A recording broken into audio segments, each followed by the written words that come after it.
2 months out from the Iowa caucus, the Democratic primary field is not getting any smaller. In fact, the pool of candidates is expanding. But as the criteria to qualify for the debates become stricter and stricter, what becomes of the candidates who have not made the cut? Joining me now from Iowa, 2020 presidential candidate and spiritual author and lecturer, Marianne Williamson. Marianne, always good to see you. You've been living in Iowa. Good to see you. Thank you. You've been living in Iowa. How are you speaking to voters there, and what is your strategy to get enough of them to support you in the polls to get you back on the debate stage? I don't think in terms of strategy to get back on the debate stage. Michael Bloomberg is now in the race. He's not on the debate stage. You know, Katie, this debate stage is like a reality TV show. That's all that it is. What matters is the conversation that we are having with the American people. And some of the most important conversations, certainly that I'm having, are not on that debate stage. And when you ask about Iowa, one of the most important conversations has to do with what agribusiness has done to the U.S. farmer. You know, throughout our society, whether it has to do with health insurance companies or big pharmaceutical companies or gun manufacturers or chemical companies or agribusiness or oil and gas or defense contractors. It's as though a corporate aristocracy has corrupted our government and hijacked our value system. And nowhere is this more destructive than in Iowa. Because what has happened is a devastation of the U.S. farmer, a devastation of the land. We have farmers who are committing suicide. We have bankruptcies that are exploding. And this has led to such a lack of crop diversification. It has poisoned our food supply. It has contaminated our water because of all of the animal factory farming. And the agencies that were set up, you know, years ago, the U.S. government would be protecting the farmer. But ever since the 1970s and 80s, the government in this area, as in so many, does more to advocate for and protect the corporate overlords than it does to protect and advocate for the U.S. citizen.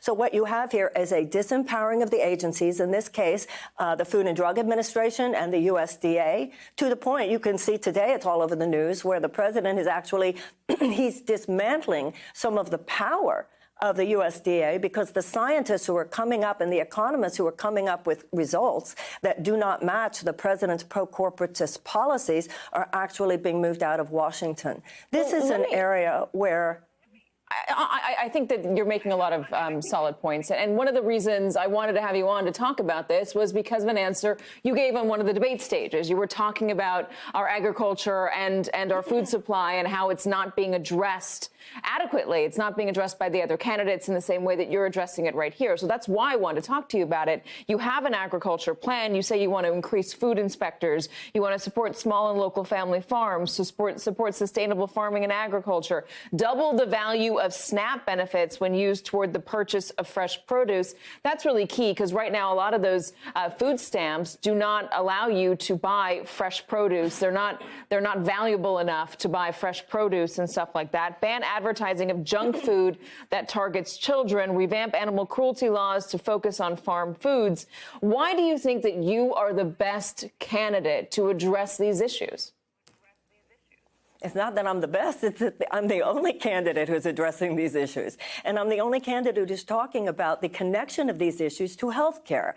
We're having a conversation about health care that treats the symptom but doesn't get into the cause. If we're going to talk about root cause, we have to discuss why are Americans so sick? Why do we have such a higher level of chronic illness in our country than in other countries of comparable wealth? And the reason is because of all the contaminants in our water. So the reason is because of all the carcinogens in our food.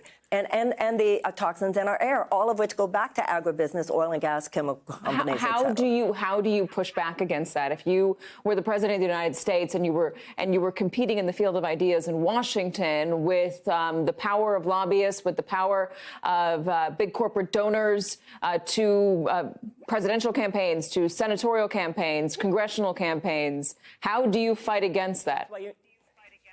That's why you need someone like me, Katie, because I'm not part of that. That's the whole point. I understand you're not part of it, but the rest of the people in Washington are part of it. That's kind of my point, isn't it? So first of all, you start with your Secretary of Agriculture. Right now, Sonny Perdue, our Secretary of Agriculture, he's a total pro-corporatist type. He says, if you're not big, get out.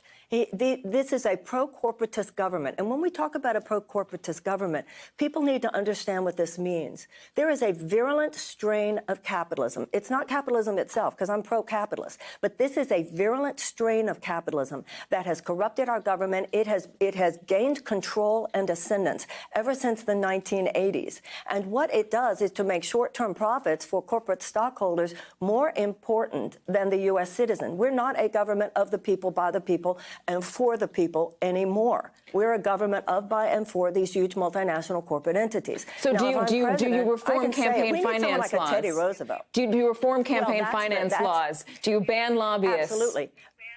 Yes, because that's the cancer underlying all the cancers. All the undue influence of these corporate money on our government is the cancer underlying all the other cancers. You and I both know that it's not reasonable to think that Citizens United is going to be overturned anytime soon, but we can have federal funding. We can have federal funding of all, public funding of all federal campaigns, which is the first legislation I would submit. And ultimately, we need a constitutional amendment. Until we get the money out of politics, that's the dirty poison underneath all of this. Can I ask you one fun question before we go? And I'd love to have you back on another time as well. But I read the profile of you by Taffy Brodesser-Akner in the New York Times, and I just thought it was a brilliant profile of you, and it brought a lot more attention to you in a serious way that you had not been getting before that, at least on the political stage.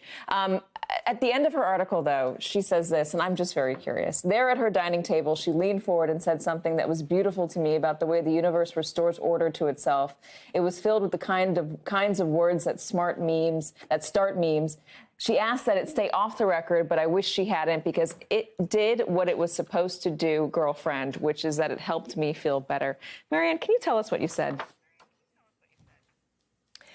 I'm not sure what I said to her that day, but you know, Katie, as well as I do, that anytime I start talking about things from a larger, more expanded philosophical vision, it is used by those who want